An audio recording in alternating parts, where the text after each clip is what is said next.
Many people, I'm sure, look at a bike saddle and think that not only must it be uncomfortable, it's probably also bad for you. You know, cause damage, pain, numbness, and for men, perhaps erectile dysfunction, prostate cancer maybe. And yet, many of us ride bikes a lot and don't suffer from any issues at all. Some cyclists, on the other hand, do. I have done. And so I can tell you that if something happens, it's really worrying. Look, this is my, oh my God, my penis has gone completely numb face. We'll come back to that because we're investigating the issues surrounding men's health and cycling. And to do that, we've teamed up with one of the foremost urologists here in the UK, a guy called Anthony Koupparis, to give solid and practical advice that all male cyclists should listen to. And if you need a reason other than his extensive clinical experience to believe what he says, he's also an Ironman. And those guys spend a lot of time in the saddle.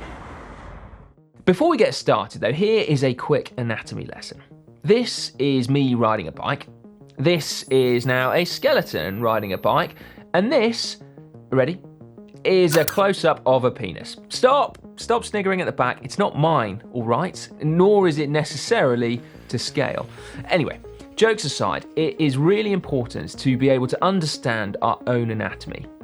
You will be familiar, I'm sure, with the penis and testicles, usually tucked nicely out of the way when you're riding.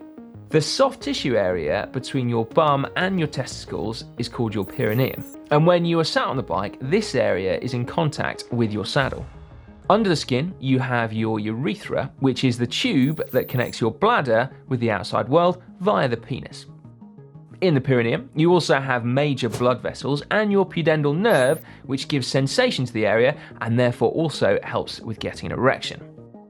Above the perineum, you have your prostate, which is a gland that creates seminal fluid and which the urethra passes through. Because of our anatomy and the shape of saddles, it seems reasonable to make the link between cycling and pudendal pain or numbness, erectile dysfunction, and with prostate problems. But let us look into it a little bit more closely. Although don't worry, it is not going to get any more graphic than what you've already seen. You suggested, Anthony, that we break this subject down. So we've got numbness, erectile dysfunction, and also prostate-related issues, specifically prostate cancer. Let's start with numbness then. And first of all, can I tell you my numb penis story? That'd be, yeah, I feel we know each other well enough for you to tell me about that. It was when I was at a wind tunnel in Indianapolis, and we were doing a wind tunnel test, in which case you have to sit on a bike pedaling gently for 30 minutes whilst your bike does a full sweep of wind angles. What it means is you have to be completely motionless in your upper body because any kind of twitch will distort the results. So it's a really artificial situation in which to ride a bike. And after the 30 minutes, I got off and I realised quite quickly that I had absolutely no sensation at all in my penis. What's actually going on? Because fortunately, you know, sensation did return. So ultimately, I don't think anything long-term has happened. But short-term, what's going on? Basically, because of the pressure that you're exerting directly on the perineum, you're pressing on the nerves and you're pressing on some of the blood vessels, and that's what's causing the numbness.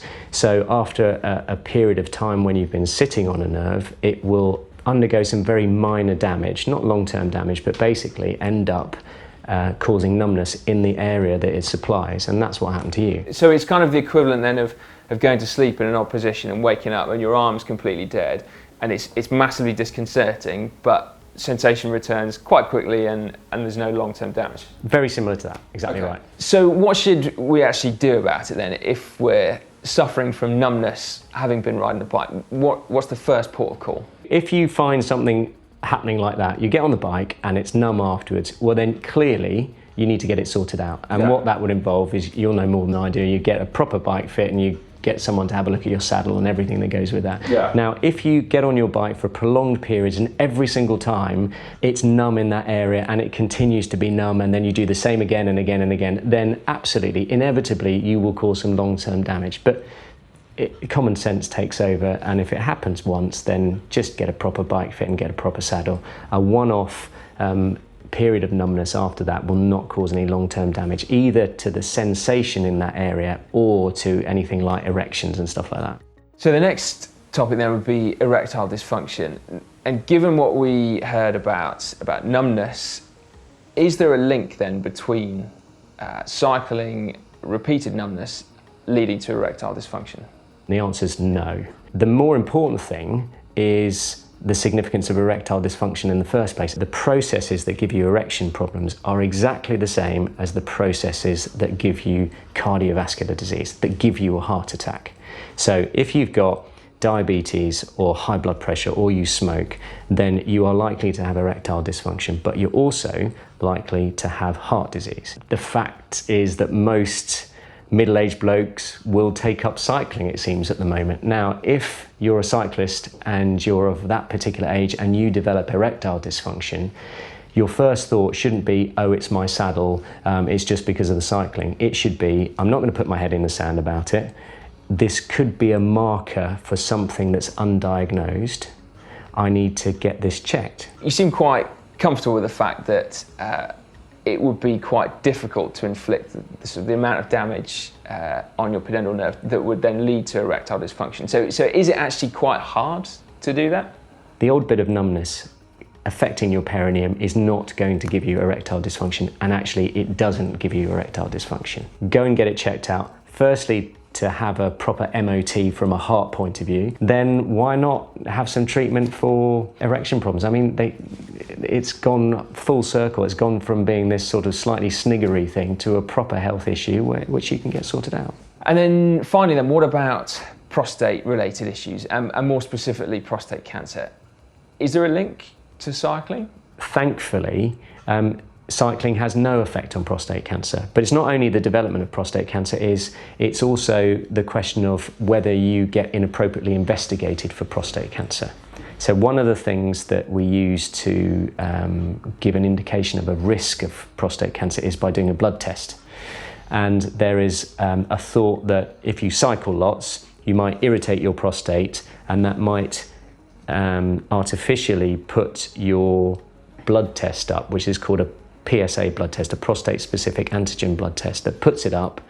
You have that blood test done, it's artificially raised, and then you have a whole load of investigations that you never needed, all because you were cycling. Okay. And actually, that's not true.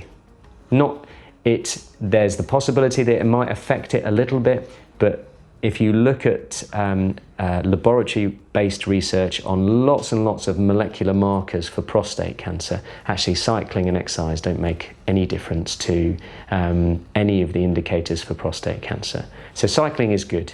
It makes you fitter, it improves your cardiovascular health, all the things that reduce your risk of cancer. And it has no effect on an inappropriate set of investigation for prostate cancer. And then moving on from that, it doesn't, thankfully, give you a high risk of prostate cancer. What we should be doing as blokes is having a think about it. So as we get older, we're more likely to get prostate cancer. So the first thing is to be aware of some of the symptoms. Now, the things that we look out for are things like waterworks symptoms, pain in your back, problems with bleeding in the water, those sorts of things. If you're worried about those things, if you're experiencing those things, then you should go to either a urologist or a GP and have a sensible discussion about being assessed. That doesn't automatically mean that you're going to get checked for prostate cancer, but that particular doctor will take you through the good things about getting checked and potentially the downsides of getting checked, and then you can both make a decision about whether to carry on or not. What we don't want is blokes just completely ignoring it in the first place. And in most cases, we find these things much more early these days, and it can be completely sorted. And what kind of age are we talking about here? What kind of age of man should be starting to get concerned? And I appreciate there's probably tragic examples of early cases, but you're right. So in my practice, I've got a very skewed picture. So we have such big practice that you'll have patients from in their 30s upwards to 80s and 90s. But certainly, as you get beyond 50, you should be having a think about it. Okay. And if you've got some worrying symptoms, don't panic.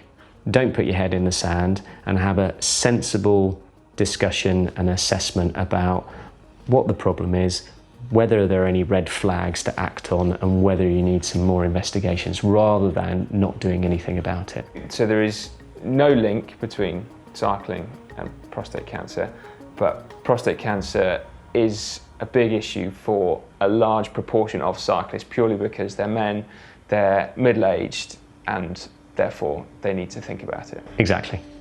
Now, I don't know about you, but my biggest take home, I think, from that conversation with Anthony is that we should probably not take our health for granted. We should confront our own mortality and actually seek help when we need it, because not doing things is probably the biggest problem that we're all going to face.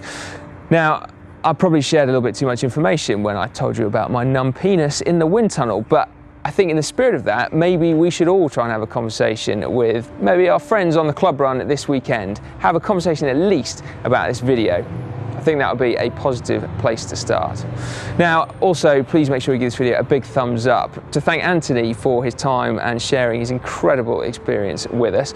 And if you'd like to watch another video related to this subject, we've got one over on the channel right now, which helps you actually buy the right saddle for you. So confronting that first issue of numbness head on.